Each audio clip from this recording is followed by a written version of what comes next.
So, ayan guys, magdaldal na naman tayo. Medyo malayo-layo pa tong drive ko. So, eto guys, may nagtatanong guys kung pwede daw ba niya ma-invite yung parents niya or yung nanay, tatay or kapatid niya, mga kamag-anak, gano'n. Kung halimbawa, pwedeng-pwede yun guys kapag nandito ka na sa Sweden, kahit wala ka pang trabaho. Pwede ka mag-invite sa kanila. Pero, kailangan yung jowa mo. Jowa mo talaga ang, mag-invite ka, kayong dalawa ng jowa mo. Kasi nasa jowa mo, yung mga requirements na dapat niyang, ipasa. Kasi siya yung sponsor. Ayan, pwede yun guys, invite nyo. Kasi ako, na-try ko yan, nung bago pa lang ako, hindi naman bago, pero wala pa akong trabaho noon. Yung asawa ko talaga ang sumagot sa lahat. So, kumbaga, siya yung sponsor. So, dalawa kami nag-invite. At saka, syempre, ma-aprobahan kasi nga parents ko naman. Tapos yung gastusin is yung asawa ko ang sumagot lahat.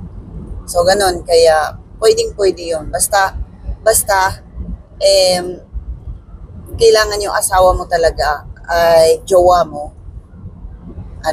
Support talaga. Kasi hindi ka pwedeng mag-invite kapag hindi ka pa stable, wala ka pang trabaho. So, ganun. Tapos, ang parents yata is, pwede siyang magstay. Pinakamataas is 1 year yata.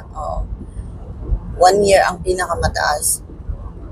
So, ang maganda doon is, invite mo siya ng magstay dito ng 3 months, ganun.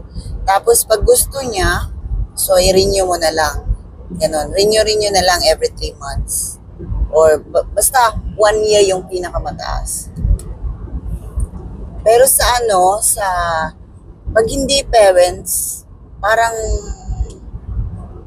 3 months lang yata, guys. 3 months lang yata ang ang approve or 6 months. Hindi ko alam yun. Basta ang alam ko, ang parents is pwede mag 1 year. Pero yung magulang ko, nung nandito sila, 3 months lang sila, guys. 3 months lang sila, lalo na nung winter. Ay, naku, hindi nila kaya. Gusto na nilang umuwi, malamig daw. Very boring. Na-bored sila dito sa Sweden. So,